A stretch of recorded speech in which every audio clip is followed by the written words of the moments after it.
એક માણસની અંતિમ ઈચ્છા હતી કે હું ઘણા પૈસા કમાઉં. તેણે આખી જિંદગી મહેનત કરી, સટ્ટો રમ્યો, રોટરી લગાડી, પણ તેને કંઈ પૈસા મળ્યા નહીં. મહેનત કરીને છેવટે તે ભાઈ માંદા પડ્યા. તેણે હૃદયરોગ લાગુ પડ્યો.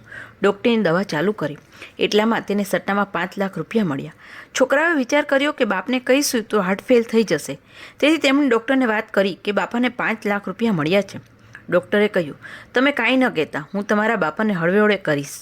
તેના મનને હળવે હળવે તૈયાર કરવું પડશે, તે બધું હું કરીશ.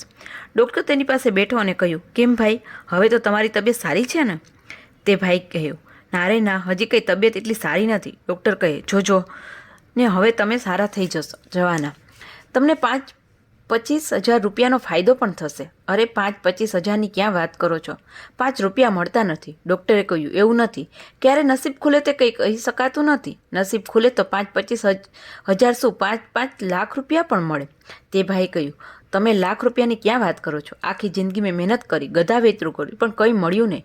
ડૉક્ટર કહે, રાજયોગ હોય તો લાખ શું 3 લાખ રૂપિયા પણ મળી જાય. પેલા ભાઈએ કહ્યું, એ જન્મમાં એ કંઈ મળે એમ લાગતું નથી. તમારી આવી શુભેચ્છા છે તો જો ફળે તો કદાચ આવતા જન્મારે મળે. ડૉક્ટરે કહ્યું, તમે આવતા જન્મની વાત ક્યાં કરો છો? તમે 3-4 લાખની વાત ક્યાં કરો છો? ભગવાન આપવા લાગે તો આ જન્મમાં 5 લાખ રૂપિયા મળી જાય.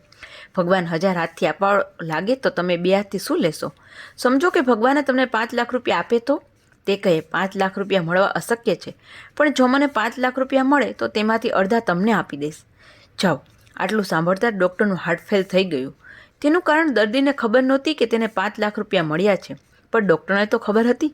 તેથી પોતાને 2.5 લાખ રૂપિયા મળશે એ સાંભળીને ડૉક્ટરનું હાર્ટ ફેલ થઈ ગયું. કહેવાનું તાત્પર્ય એ છે કે સુખ સહન કરવું એ બહુ જ કઠણ વાત છે. સુખાનુભવ થયા પછી ગાંઠ પણ ન આવે તે માટે આપણે હંમેશા પ્રાર્થથી મળ્યું અથવા વડીલોના આશીર્વાદથી મળ્યું એવું કહીએ છીએ.